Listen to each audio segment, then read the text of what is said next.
कि जो उनके सारे वो वापिस तो नहीं आ सकते। चले इतना करे ये मरियम नवाज उनको घर बना के दे दे। माँ वो मेरी चाची माँ, घर की रोटी पूरी करने की छतें बनाए। दादी थी, मेरी मामा थी, मेरे भाई बहन चाचे मामे सारे बीच थे। अपनी मदद आप करके हमने 6 बंदे निकाले हैं। ये 2 कमरे हैं, गुजर के जाके अंदर एक और 14 बाय 14 कमरा है जो 3 मंजिला उन्होंने बना लिया हुआ था, वहाँ पे छतें गिरी हैं। अस्सलाम वालेकुम जी, ये वो बच्चा है, मासूम बच्चा है। हरबंसपुरा में छत गिरने से जो 10 लोग मुबैना तौर पे बताए जा रहे हैं कि जाँ बहक हो गए हैं और 17 लोग टोटल थे। ये बच्चा है, इसका वो खानदान है, मैं इससे बात करके जानता हूँ। अस्सलाम वालेकुम। वालेकुम अस्सलाम। बेटा ये वाकया कैसे हुआ, किस वक्त हुआ? मैं बाहर था रात को, कोई 11 बजे का ये वाकया है। जब बाहर गाड़ी आई है, मैं घर आया हूँ तो देखा छत तीनों ही गिरी है। फिर मैंने आन के निकाला, कोई 3-4 बंदे अंदर से निकाले हमने हैं। बाद में ये आ गए हैं लहसुन वाले, इन्होंने एक एक ईंट करके निकाल रहे थे। इन्होंने काम ही नहीं सही किया। आपके क्या लगते हैं वो लोग जो मलबे तले आ गए हैं? मेरी दादी थी, मेरी मामा थी, मेरे भाई बहन चाचे मामे सारे बीच थे। ये इस वक्त ये बच्चा सदमे में है। मैं आपको यकीन जाने बता नहीं सकता कि इस बच्चे की जो सूरत हाल है, इस वक्त हवास में नहीं है। अच्छा बेटा, अभी बच्चा कौन है और जाँ बहक कौन कौन हुआ है? अभी कौन कौन फोत हो चुका है आपकी फैमिली में? 3 जानों का पता है, एक दादू है, एक मेरी मामा है, एक चाची है। इन तीनों का मुझे अभी पता है, बाकियों का नहीं मुझे अभी पता। अभी सारे लोग निकाल लिए गए हैं? हाँ जी, एक रह गया बस। कौन है वो छोटी बच्ची है, कजन है मेरी। क्या जब ये इस हादसे का पता चला है और जब देख रहे हो तो दिल पे क्या गुजर रही है? बस। आपका नाम क्या है? हामिद। हामिद, अल्लाह पाक सब्र दे यार। मुझे इस बच्चे से दिली हमदर्दी है कि इस बच्चे का पूरा खानदान था और ये हादसा पेश हुआ। छतें कमजोर थी आपकी, क्या मसला क्या बना था? छत पे क्या हो रहा शाम को मैं सही चढ़ा था, ऊपर गया हूँ, दाना डाला कबूतरों को, सही मैं इधर उधर हो रहा हूँ। शाम को जब मैं बाहर गया हूँ, जब बाहर से पता लगा मेरी छत गिर गई है। जब वापस आके मंजर देखा है तो पहले दिल में क्या ख्याल आया? वही जो था तब बहुत बुरा हाल था अंदर। दुनिया खत्म हो गई। माँ मेरी मर गई और मेरी चाची माँ से आखिरी दफा क्या बात की थी आपने? कुछ भी नहीं, जब एम्बुलेंस में बैठाया था तभी हालत बुरी थी। हाँ जी, माँ अब दुनिया में नहीं है। नाज़रीन, ये हरबंसपुरे का इलाका है और ये जो बच्चा है मेरे साथ मौजूद है। इस वक्त इसकी हालत ऐसी है कि ये इस वक्त बता नहीं सकता, ये दिखा नहीं सकता कि इसके दिल पे क्या गुजर गया।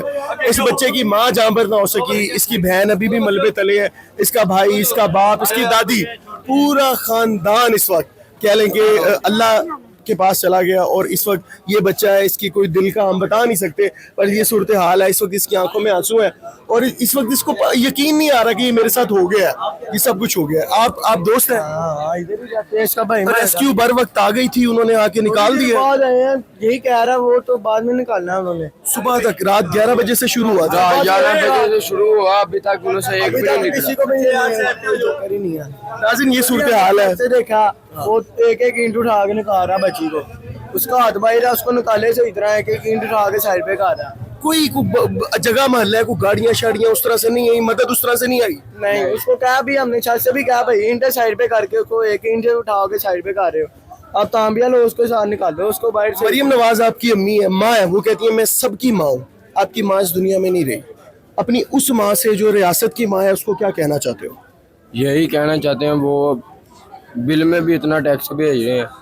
मेरी ये इधर दुकान है पैंचरों की, मैं पैंचरों का काम करता था, पैंचर लगा के घर का गुजारा करता था। नाज़रीन, ये इस बच्चे की सूरत हाल है।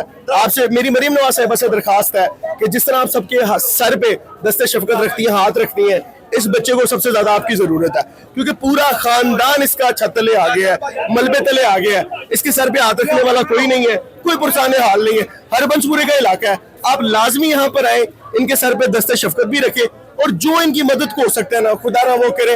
इनके प्यारे तो वापस नहीं आ सकते, लेकिन आपका जो थोड़ा सा इमदाद और मदद है ना, इनके पास आ जाना ही इनके लिए काफी होगा।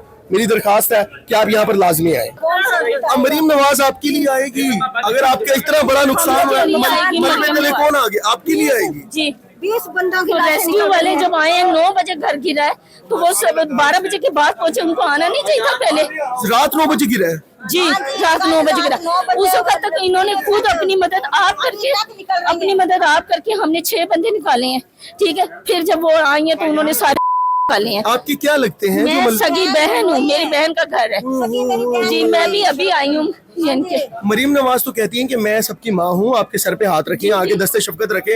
आपका तो इतना कितने वो तो बेचारी कर रही है, सब कुछ कर रही है, क्या करे, कहाँ तक वो भी पहुँचे बेचारी, ऐसे ऐसे छोटे मोहल्लों में पहुंच रही है। बाकी ये कि चलो उनके तक आवाज हमारी पहुंचेगी तो उसको पता लगेगा ना, उसको वही तो नहीं उतर रही बेचारी को, ऐसे ऐसे मोहल्लों में ऐसी ऐसी दुनिया भी बस रही है। अब जो उनके सारे मर गए वो वापिस तो नहीं आ सकते। चले इतना करे ये मरियम नवाज उनको घर बना के दे दे, नेक्स्ट टाइम ऐसा कोई सानिया ना हो।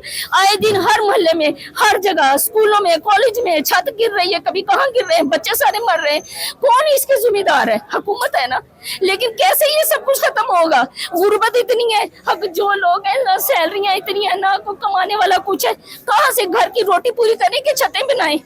क्या करे बंदा? मरीम नवाज को आखिरी पैगाम दे दे, क्या कहते हैं आप? मरीम नवाज को बेचारी को क्या करे, वो खुद सब देख रही है, लाइफ देखे, उसको पता चले कि वो आएंगी इधर। वो अब इतना बड़ा हादसा हो गया, 10 लोग, मेरी बहन वो होश में भी नहीं है। कोई सियासी बंदा आया है कोई अभी तक? किसी ने आगे पूछा? अभी हमारे मुझे तो कोई भी नहीं मिला। ये बस ये टीम में देख रही हूँ, ये जो सफाई वाली, ये रेस्क्यू वाली एक तो, और गाड़ियाँ सारा बंद किया। रात 9 बजे से गिरा हुआ, अभी तक निकाल ही नहीं पाए। अभी तक नहीं निकाली, नीचे पड़ी हुई है, हमें जाने ही नहीं दे रही। पुलिस का इतना हमला है, वो कोई उस साइड जाने नहीं देता। नहीं जाना, नहीं जाना, नहीं जाना। आप लोग को नहीं जाने दे तो आप लोग माए हैं, बहनें, आप लोग कैसे निकालेंगे? इदारों का काम है। नहीं, इदारों का काम है, वो लोग निकाले। हमने 6 बंदों को निकाला है ना, 6 बंदों को निकाला है ना, दरवाजे तोड़। 6 बंदे आप लोगों ने खुद निकाले हैं? खुद अपनी मदद आप।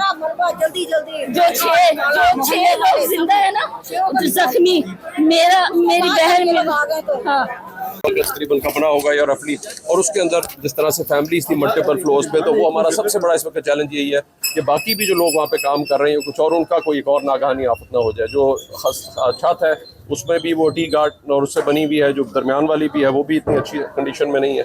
तो पीछे हमारा इस वक्त फाइनल सर्च ऑपरेशन जारी है, जिसमें एक बच्चा प्रॉब्ली अभी कह रहे हैं कि है मिसिंग है, उसके लिए इस वक्त सर्च ऑपरेशन जारी है। बाकी सबको निकाल लिया गया है। और कितने लोग इसमें थे घर के अंदर मौजूद? कितने लोग? अभी अबाउट रफली 8 to 10 6 लोगों को जिंदा निकाल लिया गया है, और 8 to 10 का है वो भी नंबर कंफर्म हो जाएगा जैसे ही हमारी चीज़ वहाँ पर भेजा हमने हॉस्पिटल कुछ कंफर्म हो जाएगा। जी, जिस तरह से तंग गलियां हैं, तंग जगह है, यहाँ पर रेस्क्यू को पहुँचने में सबसे ज्यादा किस चीज़ के अंदर मुश्किल का सामना करना पड़ा?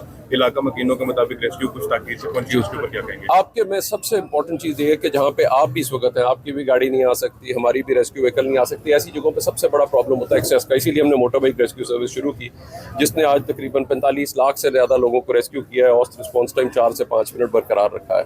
तो ये आपके सामने है परफॉर्मेंस। लेकिन ऐसी जगहों पे जहाँ पे आप एक्सेस ही नहीं कर सकते, वहाँ पे एक बहुत मुश्किल काम है। अभी भी ये 2 कमरे हैं, गुजर के जाके अंदर एक और 14 बाय 14 कमरा है जो 3 मंजिला उन्होंने बना लिया हुआ था, वहाँ पे छतें गिरी हैं, और वहाँ से इस वक्त निकाल के मैनुअली इस वक्त निकाल किया जा रहा है। तो बड़ा केयरफुली जो है इसको करने की ज़रूरत है, और वो पूरी रेस्क्यू टीमें इस वक्त काम कर रही हैं। डीसी साहब भी इधर सारे मौजूद हैं, सब लोग, एवरीबॉडीज हियर।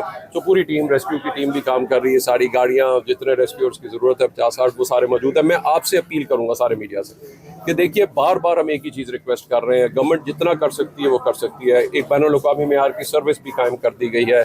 इस बार फ्लड के लिए भी हमने जो रिसोर्सेज थे वज़ीर आला पंजाब ने प्रोवाइड किए।